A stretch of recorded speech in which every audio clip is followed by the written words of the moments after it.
हमारा जो प्रैक्टिकल है वो है ओहम्स लॉ। ओहम्स लॉ के लिए हम लोगों ने क्या लिया है, बैटरी एलिमिनेटर और Ohm's law operators. Ohm's law operators में हमारे पास ऑलरेडी इनबिल्ट होता है हमारा एमीटर और वोल्ट मीटर। ठीक है, ये हमारी क्या है, रेजिस्टेंस रियोस्टेट है। रियोस्टेट मीन्स कि जिसका हम रेजिस्टेंस चेंज कर सकते हैं।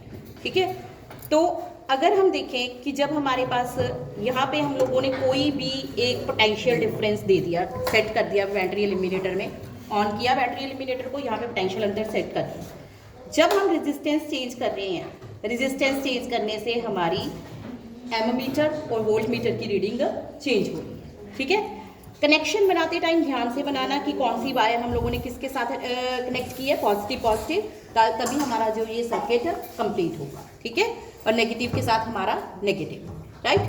तो एक हम कोई भी रियोस्टेट की एक वैल्यू सेट कर लेते हैं। मान लो कि मैंने यहाँ पे एक रियोस्टेट की वैल्यू सेट करी। ठीक है, उसके बाद हम लोगों ने क्या करना है, अलग अलग जो हमारी वैल्यूज है, डिफरेंट वैल्यूज बैटरी एलिमिनेटर के साथ डिफरेंट वोल्टेज के ऊपर हम लोगों ने क्या देना है, एमीटर और वोल्ट मीटर। कहने का मतलब करंट और पोटेंशियल डिफरेंस की वैल्यू नोट कर।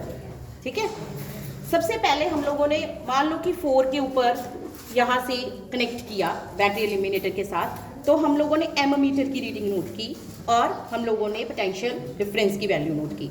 अगर आप देखोगे तो हमारे पास जो यहाँ पे एमीटर की रीडिंग है वो क्या आ रही है, 100 आ रही है ना, और यहाँ पे हमारे पास पोटेंशियल डिफरेंस की वैल्यू क्या आ रही है, 1 ध्यान से देखो 1.5।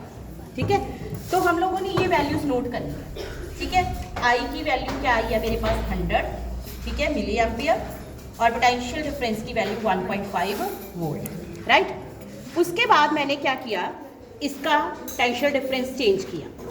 चेंज करने के बाद 6 पे आ गया। 6 पे हम लोगों ने एमीटर की रीडिंग नोट करनी है और हम लोगों ने क्या करना है, पोटेंशियल डिफरेंस की वैल्यू नोट करनी है। ठीक है, यहाँ पे हमारे पास क्या है, 100 से 150 यहाँ पे हो जाता है, 150 से 1 प्लस है, 1 लाइन प्लस है, तो 160 बन गया, और ये यहाँ पे हमारे पास एग्जैक्ट 2 है। ठीक है, तो हम इसकी वैल्यू नोट करेंगे। आई की वैल्यू क्या आ गई हमारे पास 160 और वी की वैल्यू 2। ठीक है, अब हम इसका जो है कनेक्शन 8 के साथ कनेक्ट कर दिया हम लोगों ने। 8 के साथ वैल्यू नोट करोगे तो यहाँ पे हमारे पास 240 और 250 के बीच की है इसकी रीडिंग, और यहाँ पे हमारे पास अगर हम बात करें हमारा जो पोटेंशियल अंतर है, पोटेंशियल डिफरेंस है 2.8। ठीक है, तो आई की वैल्यू हमारे पास लगभग जो है हमारी 240 और 250 के बीच की वैल्यू है। ठीक है, 240 ले लेते हैं, पोटेंशियल डिफरेंस 2.8। ठीक है, मिली एम्पियर वोल्ट, हमारे पास पोटेंशियल डिफरेंस हमने वोल्टेज में मेजर करना है। ठीक है, उसके बाद हमारे पास हम 10 के ऊपर इसको नोट करेंगे। ठीक है, 10 के ऊपर जो आपका है एमीटर की रीडिंग क्या आ रही है, नोट करो, देखो 300, राइट। और हमारे पास यहाँ पे V की वैल्यू नोट करो कितनी आ रही है, 3 पॉइंट, बोलो 3 पॉइंट, देखो यहाँ पे 5 है, ये वाली बड़ी लाइन 5 है, 3.4। ठीक है, 10 के ऊपर हमारे पास I की वैल्यू क्या आ रही है, 3, यहाँ पे I की वैल्यू 300 और V की वैल्यू 3.4। अब हम इसको 12 पे करते हैं। 12 पे नोट करो, 12 पे आपके पास करंट की वैल्यू जो है 400 है, और ये हमारे पास लगभग हमारे पास 4.2 है। ठीक है, I की वैल्यू हमारे पास 400 और V की वैल्यू हमारे पास क्या है, 4। अब ओहम के लॉ के अकॉर्डिंग जो V ओवर I की वैल्यू है वो क्या होगी, कांस्टेंट होगी। ठीक है, एक पर्टिकुलर रेजिस्टेंस के लिए V अपॉन I की वैल्यू क्या होगी, कांस्टेंट। अब आपने सबने क्या करना है, इसको V अपॉन I की वैल्यू कैलकुलेट करनी है, देखना है कि वो वैल्यू आपकी कांस्टेंट आ रही है या नहीं। हम कैलकुलेट करके देखते हैं। तो इसकी वैल्यू जब हम कैलकुलेट करते हैं 1.5 को, अगर हम कैसे कैलकुलेट करेंगे, V अपॉन I 1/5 अपॉन 100। ठीक है, इसकी वैल्यू हम लोगों ने जब कैलकुलेट की 0.01।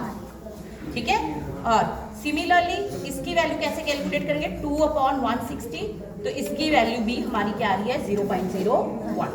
Similarly, 2.8 divided by 40, it's also equal to 0.01. 3.4 divided by 3, 0.01. ठीक है, और हमारे पास यहाँ पे 4.2, 400, 0.01. सारी की सारी वैल्यू क्या है हमारी, सेम है. इट मीन्स कि V अपॉन I की वैल्यू एक पर्टिकुलर रेजिस्टेंस के लिए क्या रह रही है, कांस्टेंट है. ठीक है, इसके लिए हम लोगों ने ग्राफ भी ड्रॉ करना है कि जब हम ग्राफ ड्रॉ करेंगे V और I के बीच में, तो आपकी ग्राफ की वैल्यू क्या आएगी, ग्राफ का क्या आएगी, स्ट्रेट लाइन आएगा. राइट, समझ आ गई बात. तो बेटा ये जो है एक्सपेरिमेंट आप लोगों ने करके देखना है. अब ओहम्स लॉ समझ आ रहा है कि V बटा I की वैल्यू, V अपॉन I हमेशा क्या होता है, कांस्टेंट.